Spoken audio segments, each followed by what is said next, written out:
Le président de transition, le colonel Doumbouya, a annoncé qu'il quittera le pouvoir à la fin de la transition, c'est-à-dire à la fin de l'année prochaine. Est-ce à dire qu'il ne sera pas candidat à la prochaine élection présidentielle? Non seulement il ne sera pas candidat, il a affirmé au moment de l'élaboration du chronogramme consacré le retour à l'ordre constitutionnel, mais il a répété aussi quand le besoin s'est fait sentir. C'est un engagement qu'il a pris devant les populations guinéennes. Avant la fin de la transition, une nouvelle constitution va être proposée par référendum au peuple guinéen. D'ici combien de temps? Normalement, la transition devrait s'achever dans les 24 mois. Nous faisons en sorte que d'ici là, l'ensemble des engagements des Guinéens, qu'il s'agisse de l'élaboration d'un fichier électoral consensuel, de la révision des textes constitutionnels du pays et de la création des institutions ainsi que le déroulé des processus électoraux soient maintenus dans les délais d'engagement. Le CNRD, par sa bonne foi, a démontré et dit clairement dans la charte de la transition que ni le président ni aucun membre du CNRD ne sera candidat à aucune élection. Donc je ne pense pas. Le CNRD rassure la communauté nationale et internationale qu'il ne confisquera jamais le pouvoir. Les membres du CNRD, du gouvernement et des autres organes de la transition ne feront pas acte de candidature aux prochaines élections. Je voudrais ici réitérer mon engagement que ni moi, ni aucun membre du Comité national du Rassemblement pour le développement et des organes de la transition ne sera candidat aux élections à venir. Nous devrons œuvrer ensemble pour poser les bases d'une société réconciliée et engagée pour son développement socio-économique. À quand les élections libres et transparentes dans ce pays? Est-ce que vous avez un délai? Et serez-vous candidat? Je pense que j'ai été clair et je vais l'être aujourd'hui encore avec vous, que ni moi, ni aucun membre de cette transition ne sera candidat à quoi que ce soit. Je voudrais ici réitérer mon engagement que ni moi, ni aucun membre du Comité national du Rassemblement pour le développement et des organes de la transition ne sera candidat aux élections à venir. Que ça soit clair pour tout le monde, il n'y aura pas de recyclage. Ok, alors, vous avez écouté ces hommes. Vous les avez écoutés.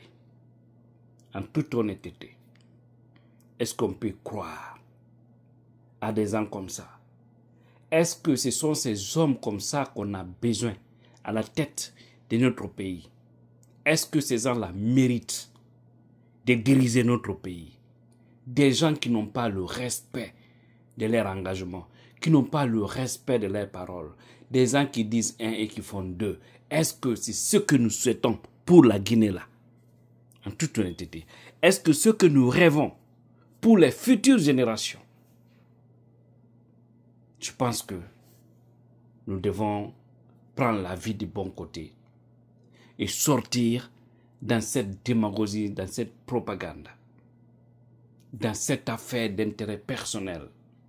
Aujourd'hui, il y a des gens en Guinée qui dirigent avec ce système qui ne souhaitent pas voir la fin de cette transition parce qu'ils sont en train de se noyer dans l'argent. Je n'ai même pas mangé. Et ils se noient dans l'argent, dans les privilèges aujourd'hui. Mais je vous dis, soyez très intelligents et savoir que tout passe, rien ne demeure. On a vu des hommes ici en Guinée, à un moment donné de l'histoire de ce pays, qui se disaient des supra-hommes. Des supra-hommes. Mais aujourd'hui, ils sont où? Ils sont où? Ils ont quelle voix au chapitre?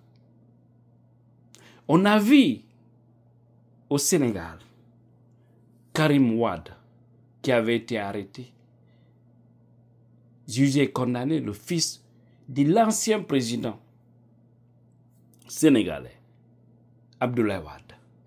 Il a été condamné sous Macky Sall, n'est-ce pas? Aujourd'hui, ce sont les Sonko qui sont aux affaires, les Diomaye Faye.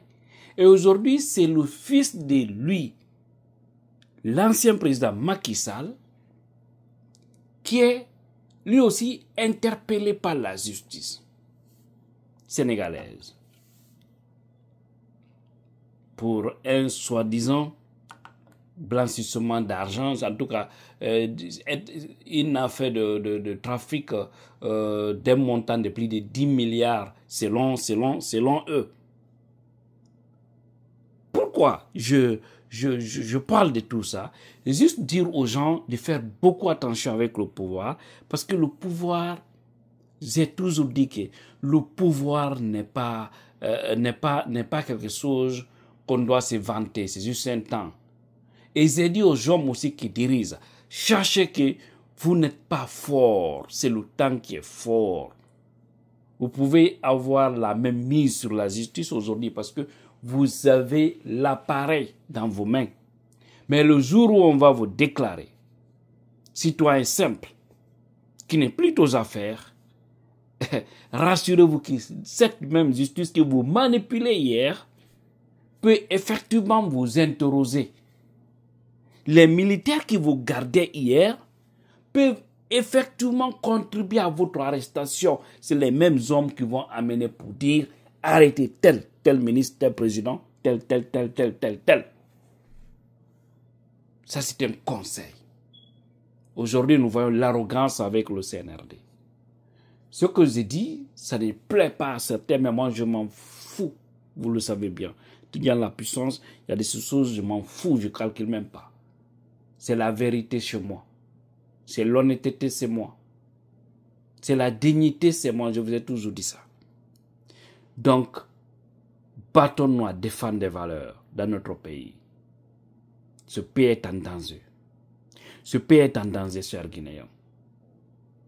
Ceux qui dirigent, arrêtez votre manipulation. Parce que ça va vous rattraper un jour. Aujourd'hui, vous êtes en train de juger. Demain, c'est vous qui serez jugés. Et par qui? L'avenir nous édifiera. C'est pourquoi on vous dit, quand vous êtes aux affaires, faites du bien. Arrêtez l'arrogance. Arrêtez l'orgueil. Si vous ne comprenez pas ça, vous allez vous noyer et finalement, tout ça va vous rattraper. Aujourd'hui, on ne parle que de détournement des milliards. C'est pourquoi ils ne veulent pas quitter. Ils veulent violer conséquemment la charte qu'eux-mêmes ils ont écrite. Ils veulent refuser de respecter l'engagement qu'ils ont pris. Vous les avez écoutés ici, les trios là. Ousmane, Mamadi et lui Amara. Et c'est Ousmane et Amara qui font aujourd'hui, qui sont à la tête des listes de la propagande aujourd'hui, de la démagogie pour dire que Mamadi est notre candidat. Est-ce que vous pouvez croire à ces gens-là? Est-ce que vous pouvez prendre ces gens-là au sérieux? Est-ce que vous pouvez prendre ces gens-là comme des références? Si vous pouvez le faire, moi je ne peux pas. Nos aïeux ne se sont pas battus pour des médiocres comme ça. Pour que, en ce 21e siècle, que notre pays soit vraiment dirigé de cette sorte. Mais on dit le plus souvent, tel peuple, tel dirigeant. C'est ça aussi. Comprenez la suite. Égal la puissance.